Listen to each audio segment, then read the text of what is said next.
De toutes les manières. Alors, erreur 18, c'est d'accorder trop de temps aux clients les moins payants.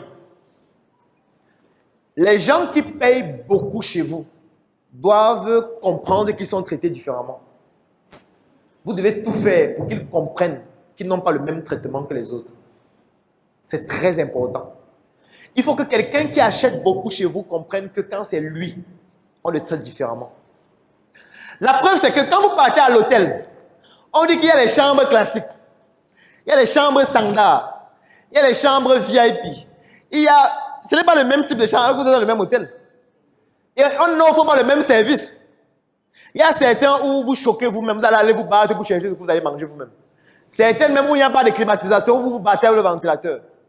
Et plus c'est cher, plus il y a la clim, plus on dit que vous avez un petit déjeuner, plus on dit que vous avez accès à la salle de sport, plus on dit qu'il y a le Wi-Fi gratuit. Au fur et à mesure que c'est cher, le service augmente. On va se rencontrer à part. On va causer avec eux en mangeant. Comment tu vas? Est-ce que les activités, ça fonctionne?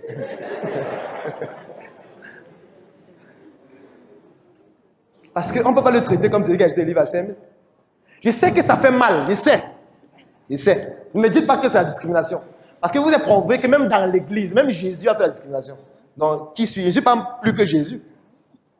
Vous êtes d'accord avec moi?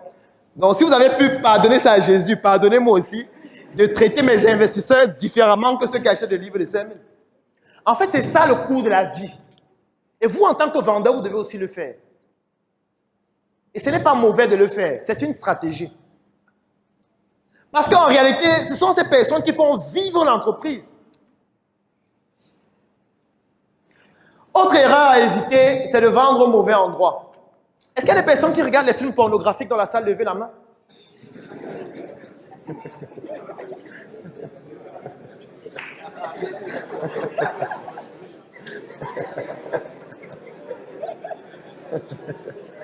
Vous ne regardez pas, hein? Je vais encore poser la question.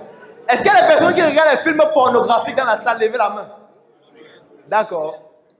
Personne ne regarde. Il n'y a que 2 qui regardent. Ok.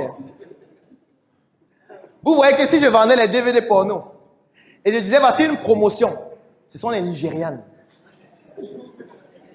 C'est 2000. 6 heures de vidéo. Les gens ne devaient pas acheter. Mais comme je sais ce qui se passe dans les cerveaux, je vais écrire mon numéro au tableau. Je dis, bon, comme vous n'avez pas d'argent aujourd'hui, voilà mon numéro.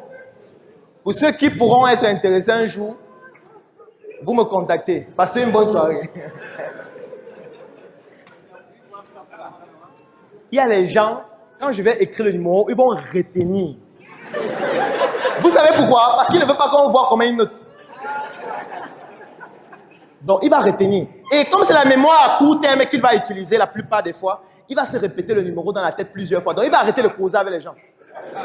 Parce que s'il cause, ça va créer des interférences et ça va faire qu'il oublie. Donc, il va retenir le numéro, il se répète, il se répète. Un moment, il va sortir rapidement. Il arrive aux toilettes, il prend son téléphone, il écrit. Après, il me recherche sur WhatsApp. Regarde-moi 2 DVD.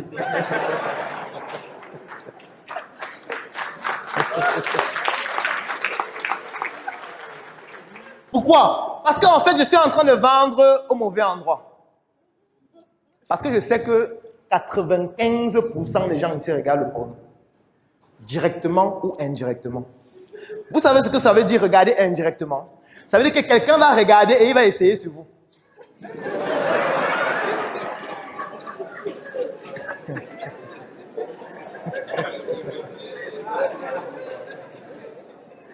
Et comme je sais que personne ne veut lever la main, on appelle ça le socialement correct. Parce que moi, j'ai appris ça. Je sais comment ça fonctionne. Et je sais qu'on n'allait pas lever la main. Je sais déjà. C'est pour ça qu'il laisse mon numéro. Donc, évitez de vendre vos produits au mauvais endroit. Parce qu'il y a parfois, vous êtes dans un endroit où les gens ne peuvent pas acheter le produit que vous êtes en train de vendre. Pas parce qu'ils ne sont pas intéressés, mais parce que c'est le mauvais endroit. Juste parce que c'est le mauvais endroit. Et si vous ne comprenez pas ça, vous allez croire que les gens ne sont pas intéressés.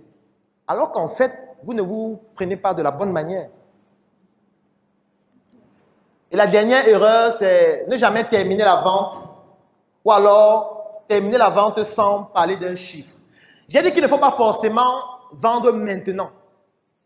Mais il faut au moins qu'un chiffre sorte pour que la personne retienne le chiffre. De telle sorte que même si c'est dans 2 ans, que la personne soit capable de savoir, j'ai déjà le budget nécessaire pour acheter.